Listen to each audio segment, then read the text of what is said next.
Before we start a video, let me brief introduction about me, myself Sunil Yadav, CMD and Chief Educator at Devat GATE AC, which is India's first free GATE coaching institute. Having 4+ years teaching experience, I have secured All India rank 112 in GATE 2020. Feel free to contact us on these details if you have any query. Good morning dear GATE aspirants, myself Sunil Yadav, welcome to Devat GATE AC. I have secured All India rank 112 in GATE 2020. तो मैंने बस आप जैसा कि आप लोग जानते हैं कि मेरा मकसद सिर्फ इतना है कि मैंने इंडिया की पहली फ्री गेट कोचिंग इंस्टीट्यूट को यूट्यूब चैनल पे लॉन्च किया और मेरा मकसद सिर्फ इतना है कि मैं जो भी मेरे पास नॉलेज है, जो भी मेरे पास चाहे वो टेक्निकल नॉलेज हो, चाहे वो एक्सपीरियंस चीज़ों को मैं डिस्कस करने के लिए आपके साथ हमेशा तैयार रहता हूं। तो आज का टॉपिक है कि गेट एग्ज़ाम है क्या एक्चुअल में, क्योंकि बहुत से ऐसे बच्चे हैं इंजीनियरिंग तो कर रहे हैं लेकिन उनके अंदर ये नहीं पता कि उनको पता ही नहीं कि गेट का एग्ज़ाम क्या है। ऑब्वियसली हम भी नहीं जानते थे, 4th ईयर में हमने जाना था। तो बहुत से ऐसे परसेंटेज ऑफ मेंबर्स हैं, परसेंटेज ऑफ एस्पायरेंट्स हैं जो नहीं जानते कि गेट का एग्ज़ाम क्या है। और सबसे इंपॉर्टेंट चीज़ ये है कि वो ये भी नहीं जानते कि गेट के एग्ज़ाम को अगर मैं दे भी रहा हूँ तो इसके एडवांटेज क्या क्या हो सकते हैं। तो आज के वीडियो में हम बस यही डिस्कस करने वाले हैं और ये इस वीडियो को आप पूरा देखिएगा क्योंकि यहाँ पे बहुत सी ऐसी चीज़ें हैं जो हम डिस्कस करने वाले हैं। अगर छोटी चीज़ें अगर आपसे मिस हो जाती हैं तो शायद आपको इसका नुकसान हो सकता है। तो कंप्लीट नॉलेज लेते हैं कि गेट एग्ज़ाम क्या है। देखो, अगर हम स्ट्रेट एंड फॉरवर्ड बात करें तो गेट एक ऐसा एग्ज़ाम है जो इवन इंडिया के ही नहीं, आप कह सकते हैं कि इंडिया से बाहर भी गेट का एग्ज़ाम होता है। कि गेट का एग्ज़ाम एक ऐसा एग्ज़ाम है जो दुनिया भर के सारे इंजीनियर्स को अपनी औकात बताता है कि आपने सच में इंजीनियरिंग की है या फिर आप मस्ती कर रहे थे बीटेक लाइफ में। तो गेट का जो फुल फॉर्म होता है वो है graduate aptitude test in engineering. कहने के लिए ये एक एप्टीट्यूड टेस्ट है इंजीनियरिंग ग्रेजुएट्स का, लेकिन इसमें सच बताएं तो अगर आप सिर्फ गेट क्वालिफाइड हो जाते हैं तो इसका मतलब आपके अंदर कुछ ना कुछ दम है, कुछ ना कुछ नॉलेज है। क्योंकि बहुत से ऐसे बच्चों को मैंने देखा है जो गेट बीटेक लाइफ में टॉपर्स रहे हैं लेकिन उनसे गेट का एग्ज़ाम क्वालिफाइड भी नहीं हो पाता। तो मैं बस इतना चाहता हूं कि यार अगर आप प्रिपरेशन कर रहे हैं और दिल से कर रहे हैं तो अगर हम लोग सब साथ में हमारी टीम सपोर्ट कर रही है तो आप इजीली गेट क्वालिफाई हो सकते हैं। ये बहुत बड़ी बात नहीं है। तो मैं ये बता रहा हूं कि यार गेट जो है, सबसे पहले तो आप ये समझ लीजिए कि गेट का एग्ज़ाम बहुत मुश्किल नहीं होता, बहुत ही आसान एग्ज़ाम होता है ये गेट का। मैं आपको बता रहा हूं, अगर आप यहां से सिर्फ गेट क्वालिफाइड हो जाते हैं, जो जनरल कैटेगरीज का जो ये नंबर है वो आई थिंक 32-35 है, यहां से आप गेट क्वालिफाइड इजीली हो सकते हैं। अगर 35 मार्क्स तक ऑन एन एवरेज आपके मार्क्स आ रहे हैं तो आप इजीली गेट क्वालिफाइड हो जाएंगे। तो इसमें क्या है, गेट क्वालिफाइड होने का एडवांटेज क्या है। देखो, गेट का एग्ज़ाम कौन से बच्चे देते हैं जो गेट क्वालिफाइड होने के लिए देते हैं। गेट का एग्ज़ाम वही बच्चे देते हैं जो इवन एटलीस्ट प्राइवेट कॉलेजेस से हैं, जो झेल रहे हैं वहाँ की सिचुएशंस को। क्योंकि आप जानते हैं प्राइवेट कॉलेजेस की क्या सिचुएशंस हैं, ना तो वहाँ प्लेसमेंट है, ना तो वहाँ कोई ऐसी बहुत अच्छी नॉलेज है, ना वहाँ IITians प्रोफेसर्स हैं, क्योंकि वो IITians को लाना ही नहीं चाहते। वो कम बजट के टीचर्स को उठाएंगे, जो बीटेक किया हुआ लड़का है उसको उठा लेंगे, एज अ प्रोफेसर उसको नियुक्त कर देंगे अपने कॉलेज में, और बाद में कहेंगे कि हमारे यहाँ कॉलेज में एडमिशन नहीं हो रहा है। कैसे होगा? आप अपनी क्वालिटी बढ़ाइए।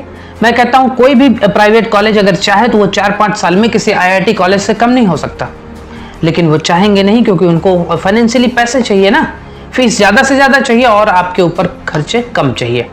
हालांकि ठीक है, मेरे फ्रस्ट्रेशन प्राइवेट कॉलेज से ज़्यादा है, लेकिन अब जो भी है, देखो भाई, अगर आप सिर्फ गेट क्वालिफाइड हो जाते हैं तो आपके पास एक अपॉर्चुनिटी है कि आप किसी गवर्नमेंट कॉलेज से एमटेक ले सकते हैं या फिर NIT से एमटेक ले सकते हैं। सिर्फ क्वालिफाइड होने की बात कर रहा हूं मैं।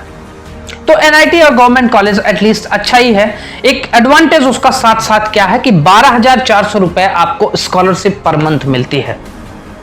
तो आपको सबसे बड़ा रिलैक्स हो जाता है कि आपको किसी पेरेंट से आपको पैसे नहीं लेना है, और जब पेरेंट से पैसे नहीं लेना तो 2 साल का एमटेक कीजिए ना कहीं पे, 2 साल का एमटेक कीजिए, हर महीने आपको 12,400 रुपए मिल रहे हैं, और साथ में अगर आपका ड्रीम बड़ा है तो आप इसके बाद भी तैयारी करते रहिए, 2 साल में आप कहीं और पीएसयूज में पहुंच जाएंगे। अच्छा, गेट क्वालिफाइड करेंगे कैसे? देखो, मेरी एक एडवाइस है स्ट्रेट एंड फॉरवर्ड बच्चों के लिए, अगर आप प्रीवियस ईयर के क्वेश्चन को सीरियसली सॉल्व कर रहे हैं और आपके सारे कॉन्सेप्ट क्लियर हैं सिर्फ प्रीवियस ईयर के क्वेश्चंस को लेकर के, आप 15 से 20 साल के क्वेश्चंस को उठा लीजिए और उन्हीं को सॉल्व कर लीजिए। सारे सब्जेक्ट का, टेक्निकल हो नॉन टेक्निकल हो, सारे सब्जेक्ट का क्वेश्चन को सॉल्व कर लीजिए, इजीली आप गेट क्वालिफाइड हो जाएंगे। इजीली मैं बात कर रहा हूं, मैं लिख के दे सकता हूं, मेरे जो पढ़ाए हुए स्टूडेंट हैं वो इस बात की गवाही भी हैं।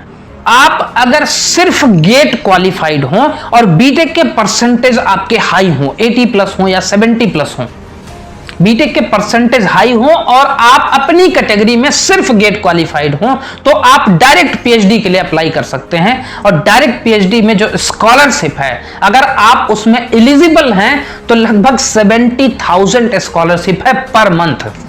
अब आप समझ सकते हैं कि अगर आप डायरेक्ट पीएचडी भी कर रहे हैं तो आप किसी नौकरी से कम नहीं, किसी पीएसयू से कम नहीं ले रहे हैं सैलरी। तो उन बच्चों के लिए बहुत अच्छी अपॉर्चुनिटी है जो डायरेक्ट पीएचडी में जाना चाहते हैं या उनको पीएचडी के लिए इंटरेस्ट है। जो बीटेक करने के बाद क्वालिटी के पीछे भगता है, जो अपनी क्वालिटी इंप्रूव करता है, वो अच्छे पैसे कमा सकता है, वो अच्छी नॉलेज ले सकता है, अच्छा रिस्पेक्ट ले सकता है। और आप जानते हैं क्वालिटी के लिए एक ही चीज है, वो है गेट एग्जाम। चलिए आगे बढ़ते हैं। अगर आप 50 नंबर के आसपास पहुंच जाते हैं गेट एग्जाम में, 50 मार्क्स तक अगर आप आ जाते हैं, आपके पास आईआईटी में जाने की अपॉर्चुनिटी आने लगती है विंटर सीजन में। क्योंकि समर, मैं आपको डिटेल में थोड़ा सा बता देता हूं कि समर सीजन में जो, जैसे जिन बच्चों का 65 या 70 प्लस में आईआईटी में होता है, वही बच्चे, कुछ बच्चे पीएसयूज में हो जाते हैं, कुछ बच्चे, कोई एक बच्चा एक आईआईटी में तो फॉर्म भरता नहीं है, वो 2-3 आईआईटीज में जाके भरता है, 2-3 आईआईटीज में इंटरव्यू देता है। अगर मान लो उसके 2-3 आईआईटीज में इंटरव्यू क्लियर हो गए तो वहां पे 4-5 आईआईटीज में तो वो पढ़ेगा नहीं भाई, वो या तो एक आईआईटी में पढ़ेगा या एक पीएसयू में जाएगा नौकरी करने। तो वही सीट जो खाली हो जाती है, उसकी जो वापस से फॉर्म फिलअप होता है वो है इसमें विंटर सीजन में। तो वही सीट जो बची होती हैं, उन सीट पे अपॉर्चुनिटीज मिल जाती है इन बच्चों को जो गेट में 50 या 50 प्लस के अप्रोक्सीमेटली मार्क्स लाते हैं गेट में। तो उनके लिए ये अपॉर्चुनिटी बन जाती है विंटर सीजन में। और वो बच्चे विंटर सीजन में, उनका भी इंटरव्यू होता है, उनको कॉल आती है। अगर आप 50 मार्क्स तक हैं गेट में तो आपको इजीली कॉल आ जाएगी, इसमें कोई बहुत बड़ी बात नहीं है। IIT Madras, IIT Kanpur, IIT Mumbai, IIT Delhi, ये सब आपको कॉल कर सकते हैं इजीली। यहां से आपको आईआईटी में जाने का मौका मिल सकता है। मैं आपको बता दूं कि प्राइवेट, ये गवर्नमेंट कॉलेज और एनआईटी की जो स्कॉलरशिप है 12,400 रुपए, सेम एज आईआईटी की भी स्कॉलरशिप 12,400 रुपए ही है, आपको पर मंथ यहां पे मिलना शुरू हो जाएगा। लेकिन सबसे बड़ा एडवांटेज क्या होता है कि आप प्राउड से ये बोल सकते हैं कि sir, I am from IIT Kanpur या आईआईटी दिल्ली या आईआईटी मद्रास या आईआईटी मुंबई। ये प्राउड की बात होती है। और आप जानते हैं कि अगर आप आईआईटी में जाने के बाद, उसके बाद आप आगे की तैयारी ना भी करें, तो अगर आप आईआईटी से एटलीस्ट एमटेक करके निकलेंगे तो 40-50 हजार रुपए तो आप पाएंगे ही पर मंथ। तो उस प्राइवेट जॉब या और धक्के खाने वाली जिंदगी से तो बेहतर ही है आई थिंक। इसके आगे अगर हम बढ़ें तो इसके आगे तो फिर अपॉर्चुनिटी ही है। मतलब आप समझ रहे हैं, आप गेट क्वालिफाइड हो जाइए और उसके बाद अपॉर्चुनिटीज आपके लिए क्रिएट होने लगेंगी अपने आप, ऑटोमेटिकली। कोई जरूरत नहीं है कहीं पे धक्के खाने की। और आपको मैं बताया ना कि गेट क्वालिफाइड होना कितना आसान है। प्रीवियस ईयर के क्वेश्चन को रिवाइज कर लीजिए, आप इजीली गेट क्वालिफाइड हो जाएंगे, ये दावा करता हूं मैं आपको। और उसके लिए जो हेल्प होगी उसके लिए तो हम तैयार ही हैं यार। अच्छा, अगर हम बात करते हैं कि भाई नहीं देखो, हमारी 60 या 70 प्लस मार्क्स आ रहे हैं गेट में, तो क्या अपॉर्चुनिटीज हैं? अगर भाई आपके 60 या 70 प्लस आ रहे हैं तो आपके पास 2 अपॉर्चुनिटीज हैं। एक ये कि आपको समर सीजन में, जैसे आपका फरवरी में एग्जाम हुआ तो फरवरी में जो मार्क्स आए आपके, इसमें मार्च तक आपका रिजल्ट आता है, तो मार्च में जो रिजल्ट्स आए उसके बाद आपको ये जून या मई जून तक ही आपको डायरेक्टली गेट इसमें आईआईटी में कॉल आ जाएगी। आईआईटी से एमटेक करने की, एमएस करने की, डायरेक्ट पीएचडी करने की। डायरेक्ट पीएचडी का भी एक अच्छा ऑप्शंस होता है। डायरेक्ट पीएचडी क्या मतलब है? एक्चुअली डायरेक्ट पीएचडी तो हो नहीं सकती यार बीटेक के बाद डायरेक्ट पीएचडी, लेकिन हाँ, उसको डायरेक्ट पीएचडी का नाम दिया है उन्होंने, इंटीग्रेटेड कोर्स है ये। इंटीग्रेटेड कोर्स का मतलब हुआ कि आपको उसी डायरेक्ट पीएचडी के दौरान एमटेक भी करा देंगे और पीएचडी भी करा देंगे। तो 5-6 साल का कोर्स होता है जो भी है।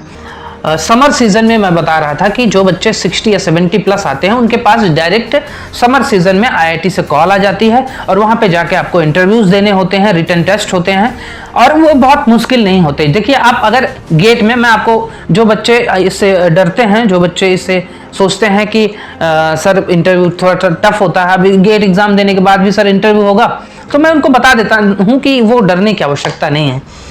अगर आप गेट में 60 या 70 प्लस ला रहे हैं ना, तो आपके अंदर उतनी काबिलियत बन जाती है कि आप उस इंटरव्यू को फेस कर सकें, तो उसके लिए डरने की आवश्यकता नहीं है।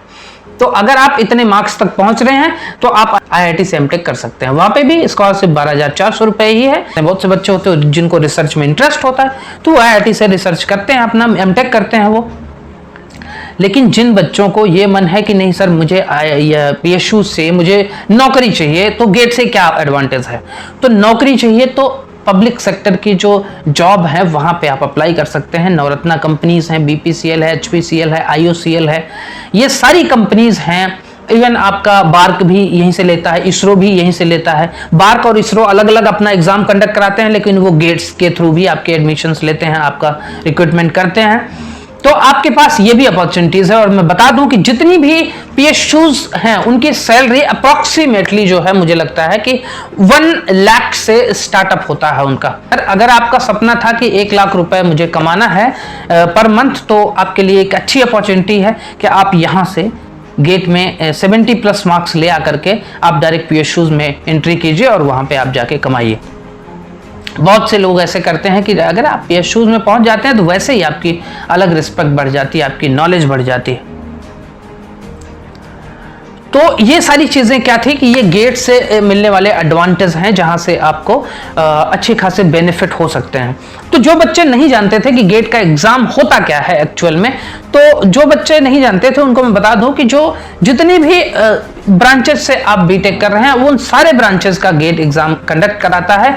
सारे आईआईटीज मिल करके इस एग्जाम को कंडक्ट कराते हैं। तो सारे आईआईटीज में से हर एक आईआईटीज अलग अलग ईयर में अपने अपने पेपर्स को बनाते हैं। जैसे इस बार शायद हैदराबाद बना रहा है, पिछली बार शायद आईआईटी मुंबई ने बनाया था, उसके पहले आईआईटी दिल्ली ने बनाया था। तो कुछ ऐसे अलग अलग सारे आईआईटीज मिल करके इस एग्जाम को कंडक्ट कराते हैं, और इसलिए कराते हैं कि आपका फ्यूचर बेहतर हो सके। तो मैं तो यही रिक्वेस्ट करूंगा कि अगर आप एक इंजीनियर हैं, तो आई थिंक अगर आपके पास बेसिक नॉलेज भी है इंजीनियरिंग की, तो आप इजिली गेट क्वालिफाइड हो सकते हैं। और अगर इजिली गेट क्वालिफाइड हो सकते हैं, तो इजिली गेट क्वालिफाइड होने के ही बिग एडवांटेज हैं। एक तो आपके पास एनआईटी, आईआईटी या ये गवर्नमेंट कॉलेज है, उसके साथ साथ आपके पास डायरेक्ट पीएचडी पीएमआरएफ फंड के जरिए आपको 70,000 पर मंथ स्कॉलरशिप का भी एडवांटेज मिल सकता है। इसके अलावा किसी और चीज की डिटेल में आवश्यकता हो, जानकारी चाहिए हो, तो डिस्क्रिप्शन में सारे कॉन्टैक्ट्स मैं हमेशा दे देता हूं, आप वहां पे जाके हमें कॉन्टैक्ट कर सकते हैं। और घर पे रहिए, सुरक्षित रहिए, अपना ख्याल रखिए। Thank you.